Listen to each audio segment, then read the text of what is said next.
America में सन 2010 के time एक 17 साल के लड़के ने पूरा मुल्क सर पे उठा रखा था। उस लड़के ने सिर्फ 17 साल की उम्र में लातादाद गाड़ियां चुराई, वोट्स चुराए और लोगों के घरों से चोरियां की। यहाँ तक के एयरपोर्ट से 5 हवाई जहाज भी चुरा लिए। 3 साल तक वो FBI के मोस्ट वांटेड लिस्ट में रहा। पूरे अमेरिका की पुलिस उसको ढूंढ रही थी, हर जगह उसके पोस्टर लगे हुए थे।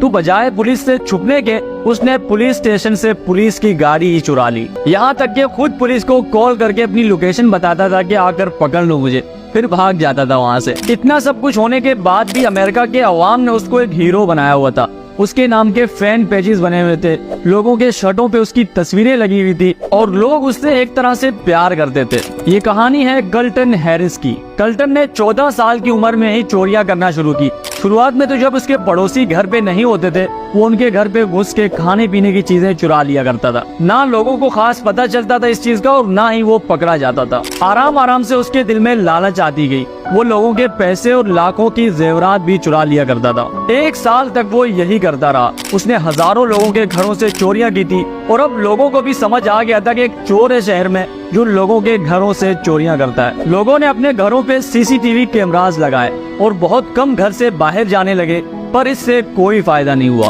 कल्टन की चोरियां उसी तरह चलती रही। कल्टन की एक बहुत बुरी आदत थी कि वो जिस भी घर में चोरी करता था उस घर की लाइट्स ऑन रखता था। आमतौर पर चोर लाइट्स ऑफ करके चोरियां करते हैं ताकि किसी को पता ना चले, पर वो पूरे रोशनी में चोरी किया करता था। यानी उसके दिल में जरा भी खौफ नहीं था किसी का, और यही आदत उसको ले डूबी।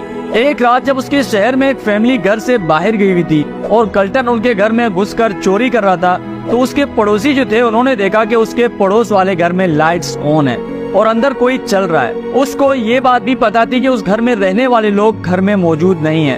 उसने फौरन पुलिस को कॉल किया और पुलिस को भी अंदाजा हो गया था कि ये वही चोर होगा।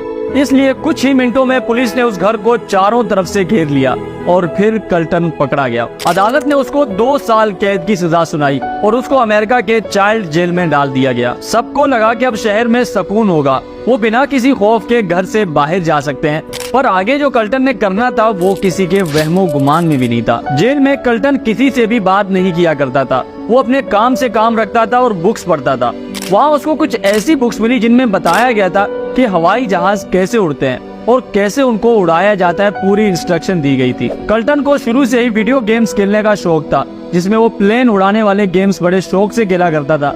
इसलिए वो इन बुक्स को भी बड़े शौक से पढ़ता था। कुछ महीने तो उसने जेल में सही गुजारे। उस पे जो नजर रखा जा रहा था वो भी कम हो गया था। सबको लगा कि अब ये सुधर गया होगा, पर ये उनकी भूल थी। 3 महीने जेल में गुजारने के बाद एक रात सही मौका देखकर वो जेल से भाग गया। कुछ ही घंटों में ये बात पूरे शहर में फैल गई। पुलिस ने हर जगह नाकाबंदी लगाया और उसको ढूंढना शुरू किया। जेल से भागने के बाद कल्टन शहर के करीब एक जंगल में छुप गया। कुछ दिन वहाँ गुजारने के बाद उसको समझ आ गया था कि अब अमेरिका में वो और चोरियां नहीं कर सकता, क्योंकि उसके बारे में सबको पता चल गया था और लोग मुहतात हो गए थे। और अगर उसको वापस पुलिस ने पकड़ लिया तो अमेरिका में एक कानून है कि भागे हुए कैदियों के सजा में 4 साल और बढ़ा दिए जाते हैं। इसलिए उसको अमेरिका से भागकर कहीं और जाना था। बाय रोड वो जा नहीं सकता था क्योंकि पुलिस हर जगह मौजूद थी और उसको ढूंढ रही थी। ट्रेन और पैसेंजर एयरप्लेन में सफर करना भी उसके लिए नामुमकिन था।